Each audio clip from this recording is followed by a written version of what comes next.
Pán s vami. Čítanie zo svätého Evanjelia podľa Jána. Ježiš povedal svojim učeníkom: Teraz idem k tomu, ktorý ma poslal, a nik z vás sa ma neopýta, kam ideš. Ale srdce vám naplnil smútok, že som vám to povedal. Lenže hovorím vám pravdu. Je lepšie pre vás, aby som odišiel. Lebo ak neodídem, tešiteľ k vám nepríde. Ale keď odídem, pošlem ho k vám. A keď príde on, ukáže svetu, čo je hriech, čo spravodlivosť a čo súd. Hriech je, že neveria vo mňa. Spravodlivosť, že idem k Otcovi a už ma neuvidíte.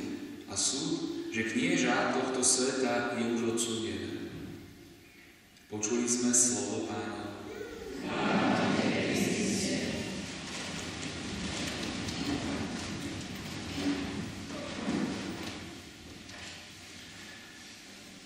Sestry, dnešné evanjelium, ktoré práve zaznelo, nám ďalej rozvíja tú myšlienku toho investovania, ktoré robí Boh na tejto zemi. V nedeľu sme hovorili o tom, že tou najväčšou Božou investíciou, ktorú Boh robí na tejto zemi, je Ježiš. On vlastne investuje do tohto sveta svojho syna. Do života nás ľudí investuje svojho syna. Je to nebeská investícia, ktorá z neba prichádza na našu zem. A hovorili sme o tom, že tá investícia pozdvihuje tých, alebo to rozvíja to, do čoho je to investované. Je správne investované, tak sa rozvíja, pozdvihuje to, do čoho bola tá investícia vložená. Čiže Boh preto dáva svojho syna Ježiša, aby sa človek vďaka tejto investícii znova pozdvihol. Aby sa človek vďaka tejto investícii znova rozvinul. Prečo potrebujeme byť znova pozdvihnutí? Pretože hriech nás oslabil. Hriech nás duchovne rozbil, alebo v mnohom až zničil. Takže život nás ľudí potrebuje byť opäť pozdvihnutý. Život nás ľudí sa potrebuje opäť rozvinúť do tej podoby, ktorá bola niekedy na počiatku. A pretože sa nevieme pozdvihnúť sami, pretože sa nevieme rozvinúť sami na tejto úrovni, tak nám Boh musí pomôcť. Tou nebeskou investíciou, ktorá z neba prichádza na túto zem. Jánovo evanjelium hovorí, že Boh tak miloval svet, že dal svojho jednorodeného syna. Že Boh tak miloval, takže je to investícia, ktorú Boh robí práve cez osobu Ježiša Krista. Takže ak je táto investícia prijatá, tak umožní prijať človeku to, čo nazývame spása. Ale to investovanie z Božej strany nekončí len v osobe Ježiša Krista, ktorého môžeme uveriť, ktorý môže naplniť náš život. Pretože dnes Ježiš v evanjeliu hovoril o ďalšej investícii, ktorej Boh bude pokračovať ďalej v živote tých, ktorí v Neho uveria. Tá investícia sa týka osoby Ducha Svätého.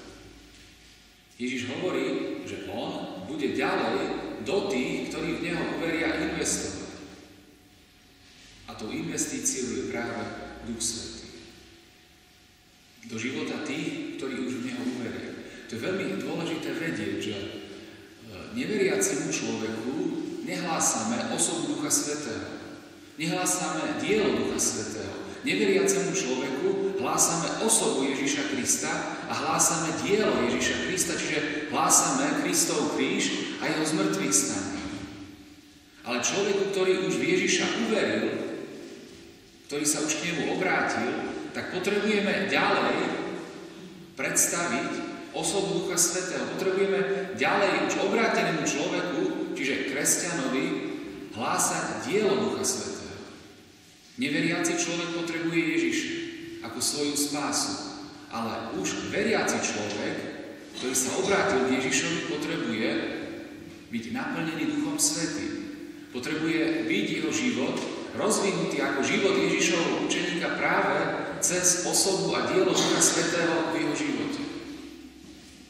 Preto, keď Ježiš hovorí o tejto svojej investícii do života jeho učeníkov, teda už do života tých, ktorí ho poznajú, tých, ktorí už v neho veria, tak hovorí práve o tom, že on im pripomenie všetko, ukáže im všetko, čo ich učí. Vysvetlí to, čo Ježiš koná. Akoby vovedie ich do toho života spolu s ním. Takže to je tá Božia investícia, ktorá v tom diele Ducha Svätého pokračuje ďalej. A s ktorou sa vlastne človek stretáva potom, ako uverí a je obrátený k Ježišovi. Potom mu už môže ohlásiť dielo a osobu Ducha Svätého. A tak je vlastne v tomto človeku dokonaná tá nebeská Božia investícia. Ježiš a Duch Svätý. A ešte je tam jeden taký rozdiel, že keď k nám prichádza Ježiš, predstavme si neveriaceho človeka, keď k nemu prichádza tá investícia v osobe Ježiša Krista, v ktorého on uverí a k ktorému sa on obráti, tak sa obráti k nemu a uverí v neho častokrát bez toho, aby to sám nejak hľadal. Možno ani sám potom nejak netúži. Čiže Boh ho spasí a daruje mu svoju spásu na základe toho, že to chce urobiť Boh. Častokrát to nie je ani to, že to možno chce ten človek, ale že túto vec urobí Boh. Ale keď už hovoríme o diele Ducha Svätého, tak to dielo Ducha Svätého sa nemôže už vo veriacom človeku rozvinúť, ak ten človek sám v tom nekoná ďalej.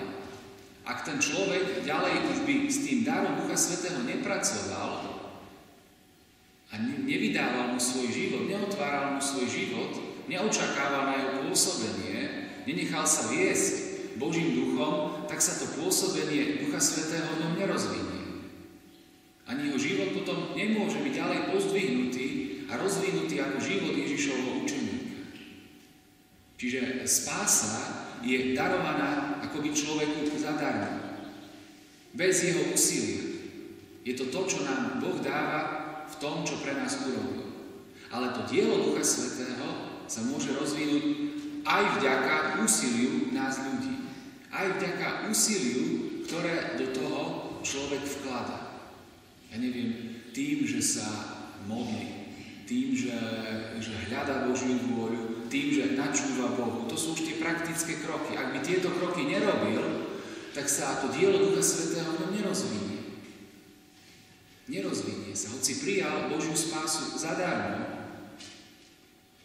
ale to dielo Ducha Svätého už je spojené so záujmom toho človeka, s jeho úsilím, s jeho odovzdávaním sa, otváraním jeho pôsobením.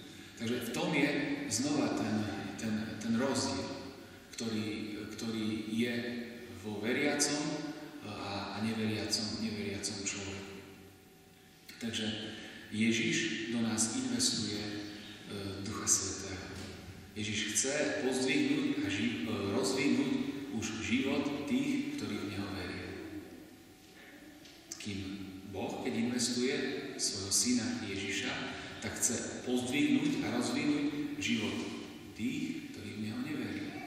Tých, ktorí ho ešte nepoznajú. Tých, ktorí ešte neprijali Božiu spásu, ktorá je prítomná v osobe Ježiša Krista a v jeho diele kríža a zmrtvých stania. Preto svätý Pavol hovorí, že my hlásame Krista ukrižovaného a zmrtvých stáleho. Komu? No Židom aj pohanom. Hlásame Krista ukrižovaného a zmrtvých stáleho. Ale už obráteným Židom a pohanom hlásame osobu Ducha Svätého, dielo Ducha Svätého, ktorého potrebujú Ježišovi učeníci. Tí obrátenci potrebujú žiť a rásť ďalej. Potrebujú sa rozvinúť a pozdvihnúť ďalej. A tam je ten priestor pre ten dar Ducha Svätého, ktorého budú jeho učeníci stále potrebovať a stále budú odkázaní na jeho pôsobenie, s ktorým však musia spájať svoj záujem, svoje úsilie. To, že Pane chcem, že Pane robím kroky, ktoré sú potrebné na to, aby si vo mne pôsobil, aby si vo mne rozvinul svoje